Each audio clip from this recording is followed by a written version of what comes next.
안녕하세요. 세계경제의 동향과 다음 주 전망을 전해드리는 시간입니다. 지난해 미중 무역 분쟁으로 금융시장 변동성이 한참 컸을 때 세계경제의 주간 전망을 했었습니다. 미중 무역 협상 1단계가 체결되어 변동성이 낮아지면서 본 컨텐츠를 중단했었죠. 최근 금융과 경제의 디커플링이 증가하는 상황에서 세계경제의 금융 팩트를 다시 한번 전달할 필요가 있어서 주간 경제 전망을 재개합니다. 혼란스러운 상황 정리에 도움이 되시길 바라겠습니다. 지난 주말은 7월 말일이었습니다. 주간, 월간 모두 미국 IT 섹터와 중국 한국 증시 그리고 국제 금값이 강세를 보였습니다. 최근 트렌드에 대한 자세한 설명은 코로나19 이후 경제 트렌드와 투자 전망 콘텐츠에서 참조하시기 바랍니다. 지난주 뉴욕 증시는 S&P 500이 1.7% 상승했고요. 다우는 마이너스 0.16% 하락했습니다. 나스닥은 3.7% 상승하면서 10,000포인트를 넘어갔습니다. IT 공룡들이 실적 발표에 힘입은 바 컸습니다. 연간 아마존은 71%, 넷플릭스는 51%, 애플은 45%를 상승하고 있습니다. 지난 주말 공포지수 빅스는 24.5로 안정적인 상태를 유지하고 있고요.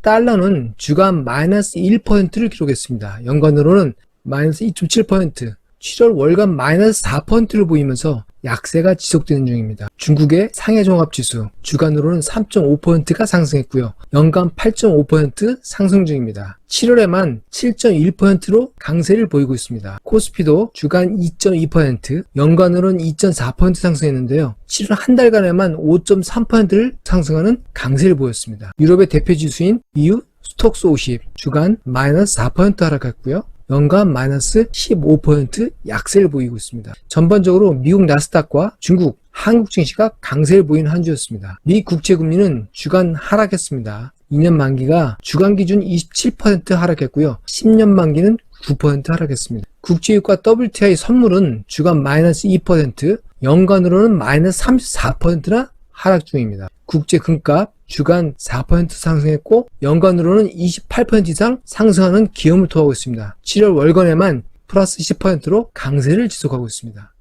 주목하셔야 할 다음 주 주요 이슈입니다. 로이터의 월스트리트 위크 어헤드와 테이크 5를 참조합니다. 첫 번째 뉴욕 증시의 주요 이슈입니다. 미국은 7월 말로 정부의 실업수당 추가 지원 $600가 만료됐습니다. 미국 GDP의 70%는 소비가 차지하고 있는데요. 3월 실업수당 지원 이후에 증시 반등과 소비, 고용지표 개선에 큰 역할을 했었습니다.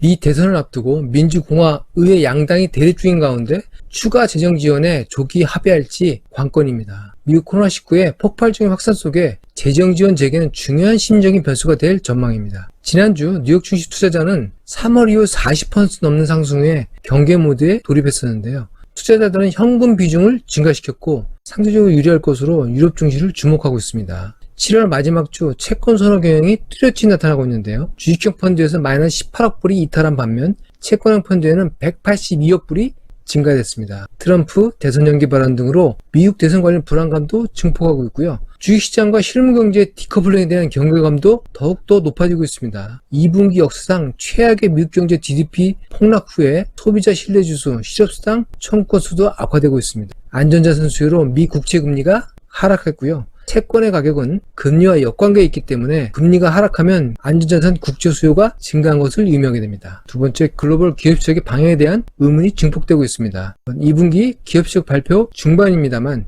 지나친 비관으로 작성된 기업실적 전망 영향으로 미국은 80%, 유럽은 65% 이상 기업실적이 예상을 충족하고 있습니다. MSCI 선진국의 2020년 기업실적 전망은 마이너스 19.3%를 보이고 있고요. 2021년은 플러스 29%로 반등할 것으로 예상됩니다. 그러나 길어지는 코로나19 확산에 이러한 기업실적 전망이 그대로 지켜지기는 어려울 것 같습니다. 세 번째, 코로나19 영향으로 실업률 악화와 미 국채금리가 1% 이하로 진입된 것이 주목되고 있습니다. 미국채 30년 만기 이외의 모두 1% 이하로 진입되고 있는데요. 다음 주 실업률 등 고용지표 발표 영향이 주목됩니다. 경제성장률 전망이 악화되면 장기 미국채 금리는 하락하게 됩니다. 초저금리 상황에서는 경기 후퇴 신호인 장단기 금리 역전이 발생할 우려가 있고요. 이런 신호가 발생하게 되면 금융시장의 동요가 시작될 수 있습니다. 네 번째, 8월 7일 중국 수출입 지표가 주목됩니다. 8월에 미중 무역협상 1단계 이행 점검 관련 미중 회담이 예정되어 있습니다. 이 회담 직전에 수출입 지표인데요. 중국의 협상 조건 이행 확인 의지가 이 지표에 반영될지 중국의 미국 수입이 미흡할 경우 미중 신냉전이 확산될 우려가 있습니다. 마지막으로 브렉시트를 앞둔 영국 중앙은행의 행보에 관심이 주목되고 있습니다. 영국과 EU 간에 사실상 12월 말 예정 브렉시트를 연장하는 협상이 실패 단계에 이르는 것으로 알려지고 있는데요. 영국은 브렉시트에 코로나19 충격을 추가할 것으로 예상됩니다. 경제에 큰 타격이 오겠죠. 뱅크 오브 잉글랜드 BOE는 실탄 저력 차원에서 당장 미국과 EU 수준의 공격적인 통화정책 스탠스를 유보할 것으로 예상됩니다. 연말에 미국 대선과 또 다른 큰 이슈로 브렉시트가 어떻게 처리될지 세계 경제에 큰 영향을 줄 이슈 중에 하나입니다. 관심을 가지고 봐주시기 바랍니다.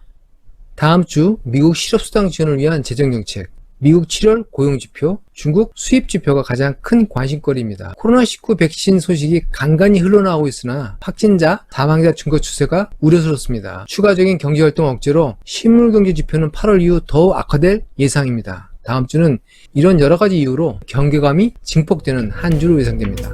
건강한 한 주 되시길 바랍니다. 8월 3일자 주간 세계경제 전망이었습니다. 감사합니다.